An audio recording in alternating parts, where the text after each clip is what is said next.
What's up, everybody? Welcome to this episode of Balancing My Blood Sugar. So for this year, moving forward, I'm going to start making videos about how I am working to balance my blood sugar.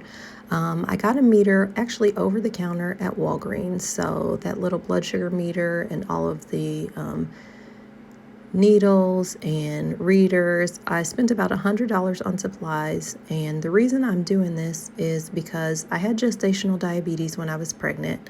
I have a lot of diabetics in my family, and I just want to be the healthiest version of myself that I can be, and that means keeping my blood sugar in check. So I've been fasting this morning. We have the meter going, and I started with a blood sugar of 117. Now, my fasting blood sugar should be below 110, but we won't get into that. I'm at 117. So, for the next couple of clips, I'm going to show you everything that I had for this meal to see what my blood sugar was doing. So, first thing I had a cup of coffee, half calf. You know, I don't need all that caffeine, which I don't know if it has anything to do with my blood sugar or not, but I do drink Folgers half calf.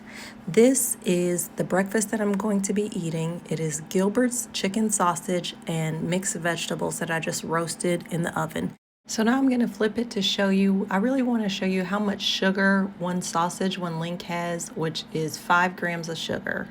And then here's the mixed vegetables. So as I make my coffee, I'm going to tell you what vegetables I had. I had sweet potatoes, zucchini, yellow squash, mushrooms.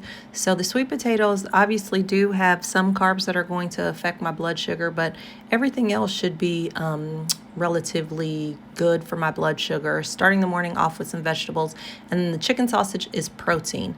Now with my coffee, I just want to show you, I did get my Silk. It's oat milk and it's extra creamy, so it does have sugar. Please ignore the $2 off special.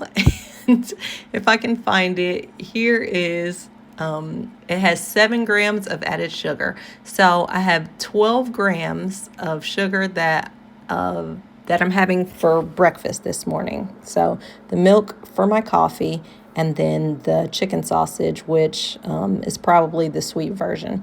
Now, that 7 grams actually was for an entire cup of milk. So this is me measuring out. Typically, I wouldn't measure out my milk.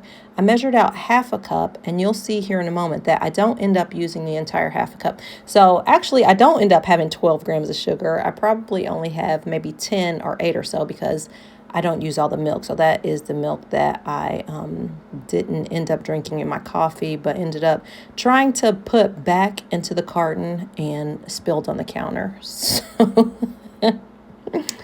finally, this is what my breakfast looked like. I didn't measure out how much vegetables because I'm like, it's vegetables, right? They should be good for you. So here I am eating my breakfast of vegetables, high fiber, chicken sausage, coffee, and the only thing I put in there was the oat milk. I didn't put any sugar or any sweetener in there. So let's see in a few moments what my blood sugar looks like. Now, here's the deal. Don't make fun of me because I work from home, and yes, I am still wearing my pajamas 2 hours later with a sweater over it. I didn't change, but 2 hours after you eat, you're supposed to look to see how your blood sugar was impacted. Now, for people who do not have diabetes, your blood sugar should be less than 140. If you do have diabetes, your number should be less than 180. So as you can see, I'm talking on the phone, but I'm also taking my blood sugar. And let's see what the meter says here shortly. All right, so we're waiting for my meter to show. And this is going to be an ongoing thing. I'm going to show you what I eat and show you what my numbers are.